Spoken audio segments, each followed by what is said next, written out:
All right, so Record of Ragnarok chapter 104, we have the early spoilers.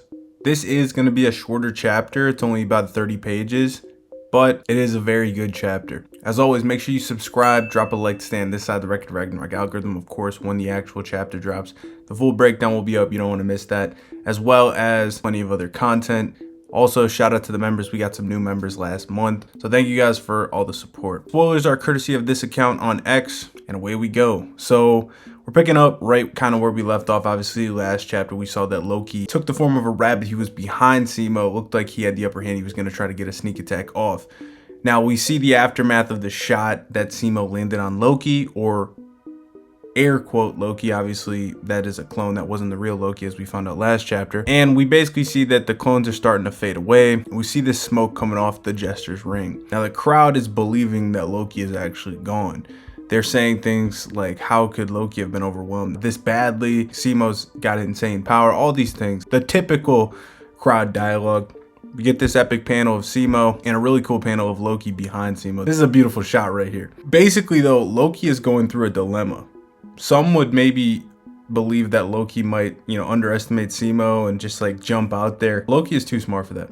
He's seen how skilled Simo is, so he knows he can't just jump out at Simo haphazardly because he'll get shot and killed, right? So he's basically going through this internal dialogue and struggle, like trying to figure out how he can take Simo out right now. He's like, this is my only chance. How am I gonna do this? So then they kind of give us a little flashback telling us like how we get to this point. Basically, Loki, made a clone at the beginning of the fight when all the mist kind of enveloped the town. So that did get past Simo's observation, at least so it seems. And they basically give us this explanation that Loki's ring actually has 3 other abilities that aren't known to the public. And they basically come from this old Norse name. And one of them is called False Divine Shadow, a technique that creates a single clone with the same power as the original. So what my assumption is that the Loki clone that was out there is as strong as the actual Loki, which really hypes up Simo because that means he does have the AP to one-shot the guy. If that's true and holds up.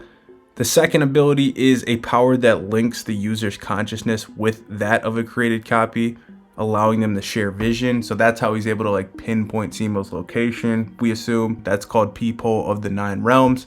And Loki looks pretty freaky when he's doing this ability. Like imagine seeing this shit. It probably would be terrifying to see it in the flesh, but it does seem he can use multiple of his clones to do this. He's got eyes everywhere basically. They show us a panel of him basically using like every single one of the god clones, rabbit clone, his own clone. He can use them all. And then the third ability is he can transform a linked clone, one connected by the consciousness, into a gate and teleport himself through it.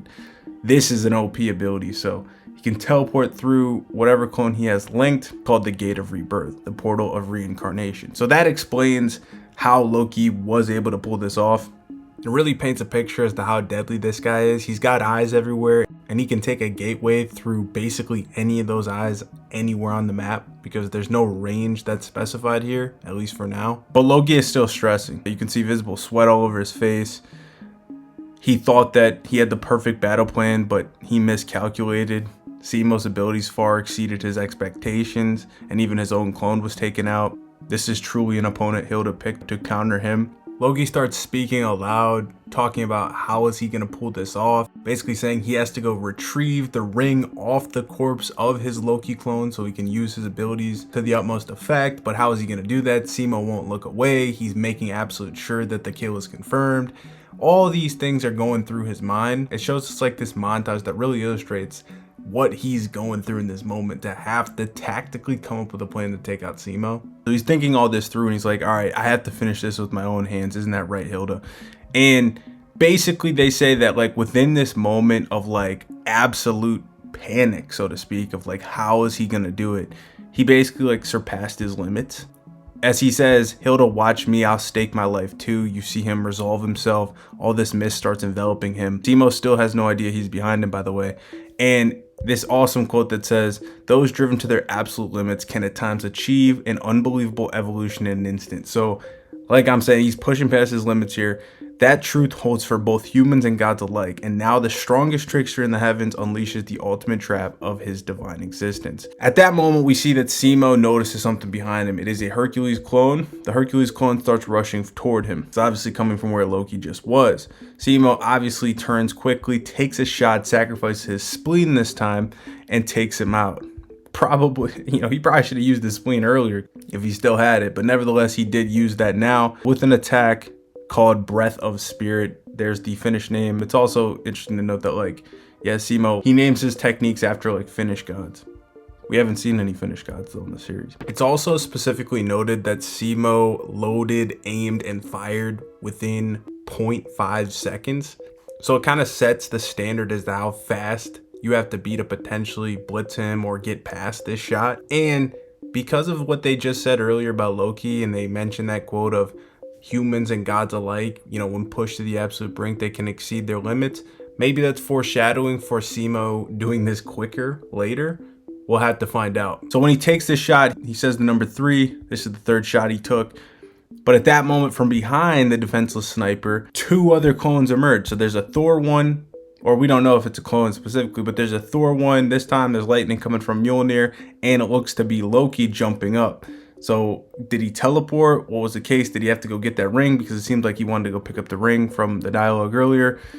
So Loki is behind Simo now. So now Simo's looking behind himself. Brunhilde is actually surprised here, which is a good sign for Loki, I'd say. And Loki, the crowd's going crazy. They're like, Loki, who's supposed to be dead. At last, his deadly blade has entered the striking distance of Simo. So Simo sees this, obviously. He actually does look... that's probably the most emotion we've seen on Simo's face in the fight. His eyes look a little bit wide there, like he's a little bit surprised. So he turns around, so it seems like he's going to take this shot. But then it cuts back to the corpse that he just shot of Loki. And the Hercules exterior starts fading away. And we see that Loki was actually in that clone, or potentially was that clone. It's also possible that he teleported to it at the last second. Maybe he shared consciousness with that one, teleported to it at the last second. So this could imply that he had to take, a pretty substantial amount of damage if he did tank this shot somehow, or, if he teleported in later, is he still going to have the effects of the damage? We'll probably get that explained to us next chapter, because this is actually the final page of the chapter, which is crazy, but it's a wild cliffhanger. This seems to be the culmination of the fight here within this next exchange, as Loki says, yes, that's right, the one who will kill you is me, the Jester still laughs, is the last line of the chapter. I don't even know what to say about this. Obviously, Simo's gonna take another shot, but did Simo see past this? I could see a scenario where Simo did see past it. Maybe he takes another shot at the corpse that's on the ground. Let me know your guys' thoughts in the comments below, as always. And we're going to, of course, go much deeper into all this in the full breakdown. So make sure you subscribe for all that. That will be up as soon as possible. If I get some Pockets of the Gods leaks, there might be a video for that as well, before the breakdown for that chapter as well. So stay tuned. See you guys soon. Peace.